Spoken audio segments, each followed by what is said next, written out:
Greetings, viewers. Throughout the play Hamlet, we encounter a recurring motif of seemingly healthy exterior which conceal interior corruption. As we are discussing here in this lecture, the theme of inaction, we would here also explore how Hamlet's state of melancholy leads to dilemma and escalates to universal level. I am Varun Pandya, a student of Department of English Bhakta Kavi Narsimha Mehta University, Junagadh, Gujarat, India, currently pursuing my MA in semester 3. This is the 18th installment of our Understanding Hamlet series, which is focused on William Shakespeare's renowned play.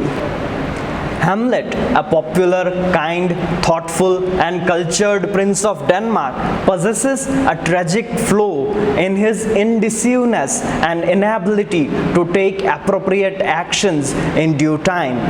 The enduring popularity of these characters stems from the relevance and sublimity of the theme he embodies, thought versus action, which ultimately leads us to inaction, as Rees eloquently states that we are all like Hamlet in that the more we think, the more it is difficult to decide whom to marry, which party to vote, which religion to follow, or which job to take.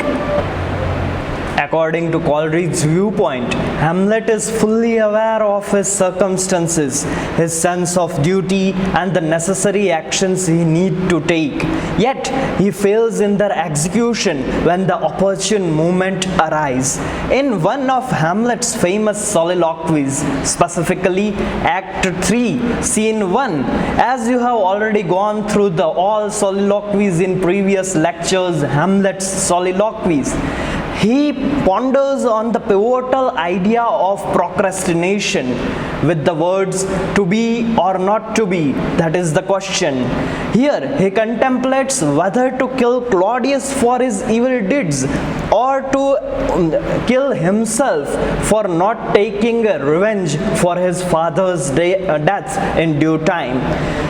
This indicates Hamlet's inclination to avoid taking actions altogether and instead longing for death rather than making difficult decisions.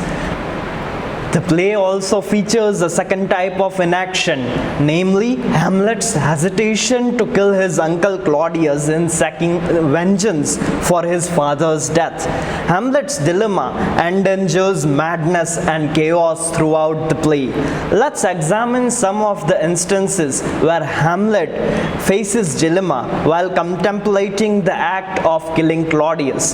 The first instance of inaction we encounter in Hamlet is his failure to take immediate action after receiving the command from his late father, who was now a ghost, allowing 2 months to pass before taking action against his uncle Claudius. Supporting this argument is soliloquy from Act 2, Scene 1, where he laments, "Oh, that this too solid flesh would melt." The fact that he has done nothing for 2 months after his father's death surprises the audience. Hamlet is unable to kill his uncle Claudius while he is praying, fearing that Claudius might go to heaven. As a result, in another soliloquy, "Now I do it, Pratt," now he is praying. From Act 3, Scene 3, Hamlet contemplates taking action. He considers Claudius a villain who killed his father and ponders sending this same villain to heaven. The third instance of indecision arises when Hamlet arranges the Gonzago play to gauge the king's reaction. As decided in Act 2, Scene 2, the play is the thing wherein I will catch the conscience of the king. In Act 3, Scene 2, Hamlet successfully executes the play. But the king reacts negatively and leaves. This is another instance of inaction by Hamlet, even though he knows that King Claudius is truly guilty based on his conscience reaction. Allowing himself to be sent to England is the fourth act of indecision. This decision takes him away from the object of his revenge. In Act 3, Scene 3, immediately following the Gonzago play, King Claudius instructs Rosencrantz and Guildenstern to take Hamlet to England. In comparison to Hamlet, who agrees to go to England rather than revolt against it, we observe characters like Claudius who are taking swift and appropriate decisions. Hamlet converses with his mother in Act 3, Scene 3, saying, "I must to England, you know that." To which Queen Gertrude reacts, "Alack, I had forgot, this so conclude on." These instances illustrate how Hamlet consistently fails to take appropriate actions at the right place and time, leading to his ultimate downfall. His thoughts on suicide are a response to this aforementioned inactions. The rejection of Ophelia and stabbing to Polonius are some other instances which leads to his downfall. If you notice any further instances of inaction done by the character of Hamlet, please comment them down below.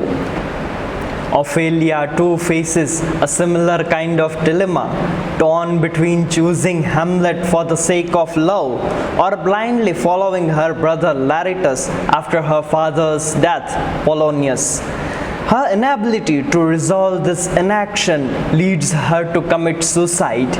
Can we identify other characters like Ophelia who faces dilemma? If you have them, please comment them down below.